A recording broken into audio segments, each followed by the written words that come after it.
All right, we will be back, and we will talk to a conservative who believes that labor in this country has too much power, and that that needs to be corrected by management having even more power. That should be an interesting conversation. Young Turks. Left Jab.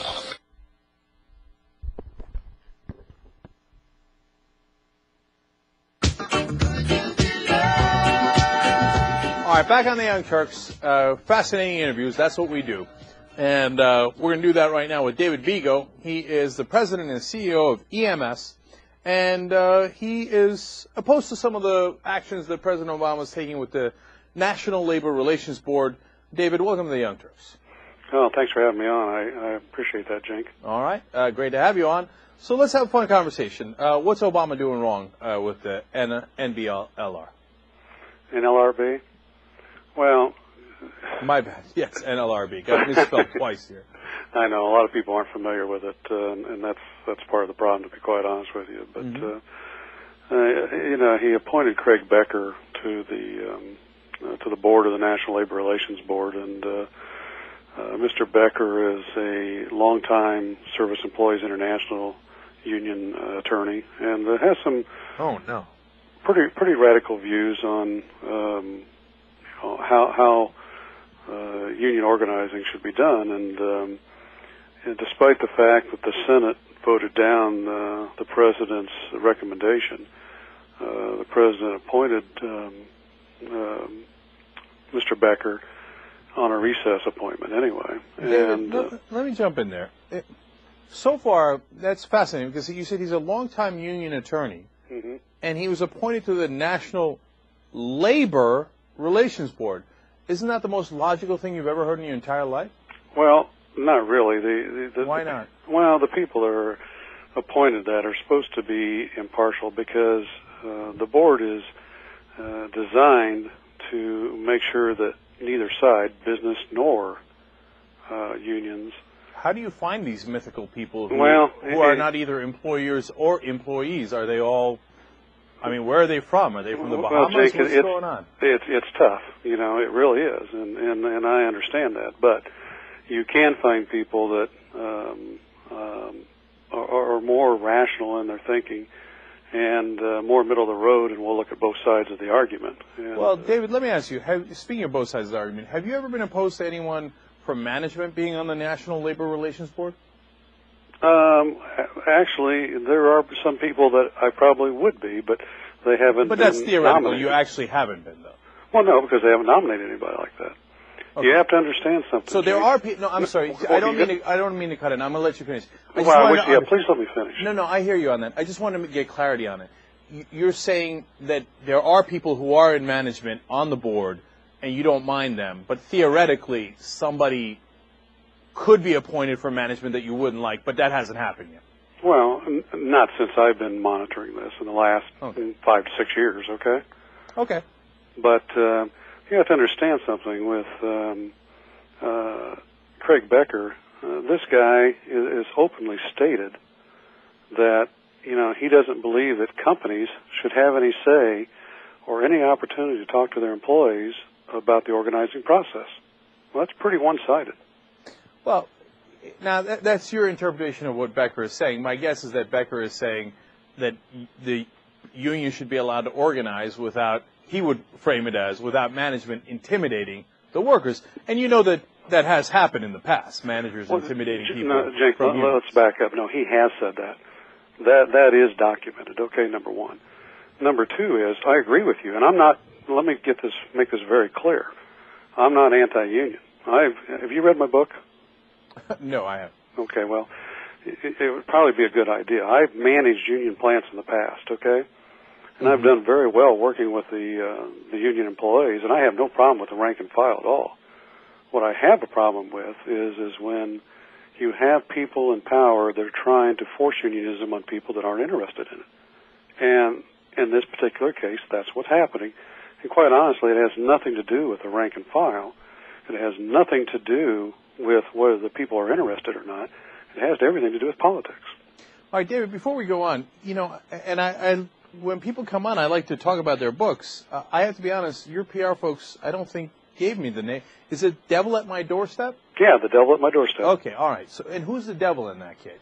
Well, it would be the Service Employees International Union. Oh, the unions. But you're fair and balanced about that. And Andy Stern, who used to be the president, and he stepped down here in May.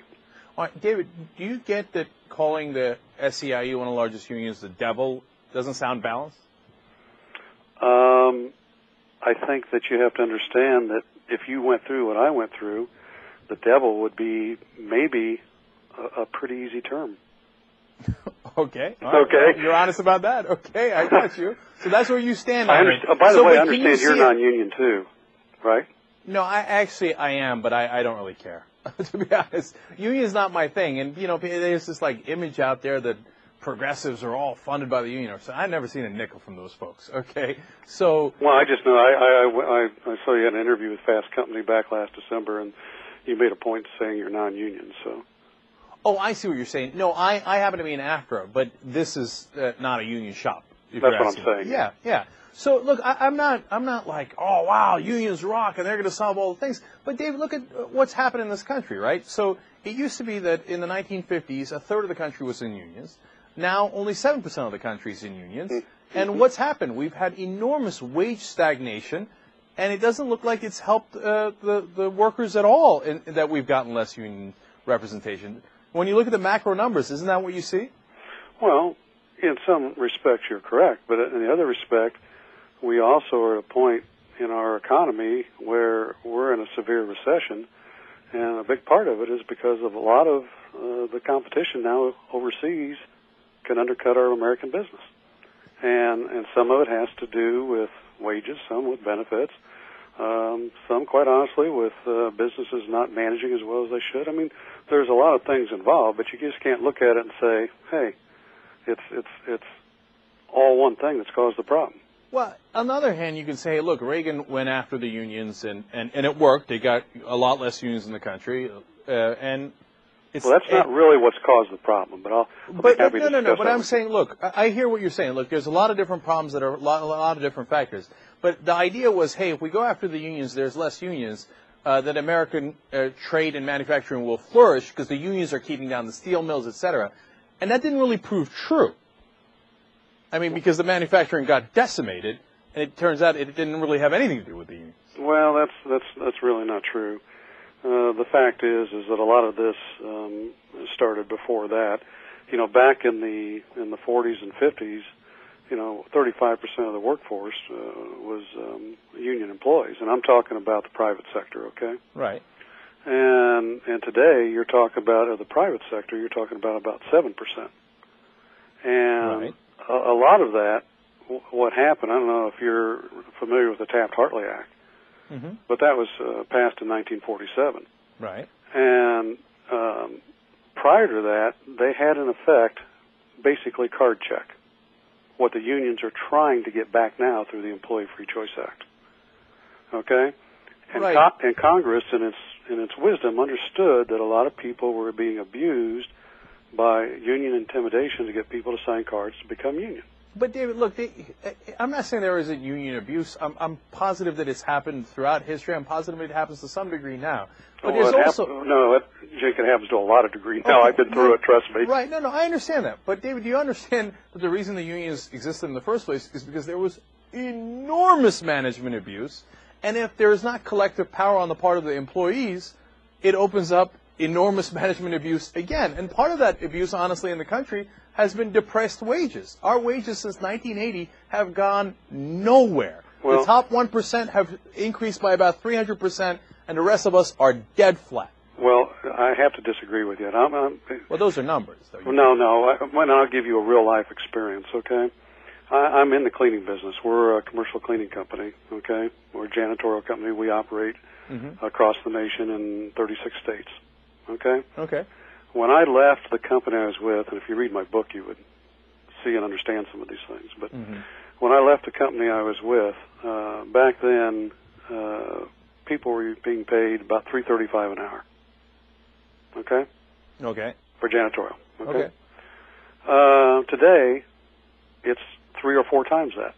So, and I know because we pay it every day. So your argument doesn't really hold water.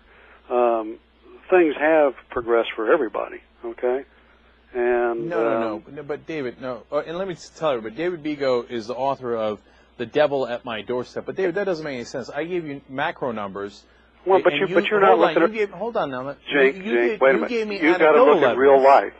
No, you gave me anecdotal evidence. Now let me give you micro numbers too to finish it up, okay? So when you look at the different states in the country, a typical union member is likely to earn 15% more per hour and 19% likelihood of having employer-provided health insurance and 24% more likely to have employer-sponsored retirement plans. Those are real numbers. It's not like, hey, one company did well, another one did. Hold on a minute. Where do you get those numbers at? I'm getting it from the current population survey. Okay. From the Center for Economic and Policy union-backed Research. survey? No, it's the Center for Economic and Policy Research. Okay. Well, let me tell you, when I fought the SEIU, okay, they said the same things about my company. And they plastered that all over the cities that we do business in.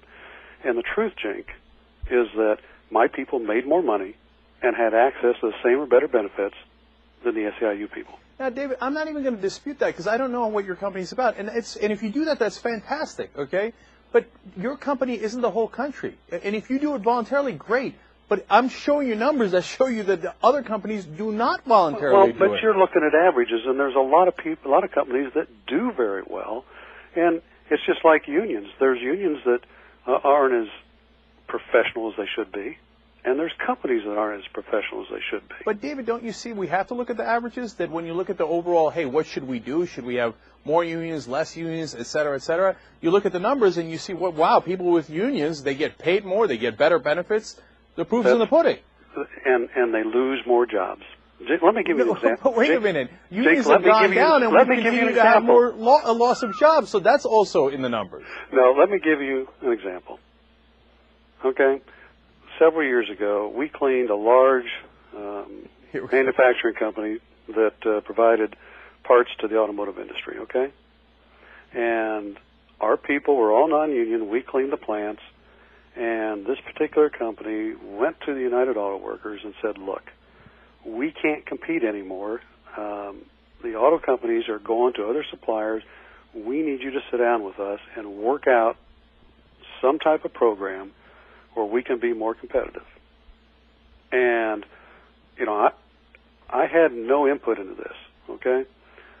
But the United Auto Workers finally said, no, we're not going to do that. Again. No. And this company, and I'm not going to name names or anything because I don't get into that, said, look, we want to work this. We want to stay here. We don't want people in this Indiana town to lose jobs. And the United Auto Workers said, no. And the company said, okay, look, we're going to end up moving this overseas. Okay, David, look, two things before and we run out of time. Let me finish. And this happened, and not only did all the people, the union workers, the rank and file, without any input from them, lose their jobs, but all the people I had employed there, which was about 30 full-time people, lost their jobs. All right, David, just real quick, let me address that and then ask you a follow-up question. Look, is there a union who might have screwed up somewhere? I don't know about your particular story, and you say some of the sources are confidential, et cetera, so I don't know how to challenge it or agree with it, et cetera, but I could believe that, sure. Jake, and are there you will find something about me. Let me finish. I won't lie to you, okay? Okay, all right. And is there non-union places that work well? Of course, we work well here. There's no boogeyman. There's, it always has to be union, it always has to be non-union. But I'm giving you aggregate numbers here, right? And so finally, in the minute that we have left, look, what do you want to happen? I mean, are you saying that, so what should we do? Should we depress our wages so much that we're competitive with China so they won't go to China? Well, but see, you're trying to make this a wage issue, and this is not a wage issue. It is for the people who work? No. You don't understand. This is a forced unionism issue. There are people who don't want to be unionized, and the government, this administration, with the help of Craig Becker, is trying to make that happen. I have to tell you, my jobs are all entry-level jobs. And in the 6 years that I went through the battle with the SEIU, I never, ever had one employee send me a letter, a voicemail, call me, anything, and ask me to join the union. And let me tell you, let me say two other things. We're out of time. Unfortunately, we're totally out of time. I know you run an awesome company, we run an awesome company, but the numbers say unions get better wages for their people. Well, all right, that's not the argument. David Bego, I'm sorry.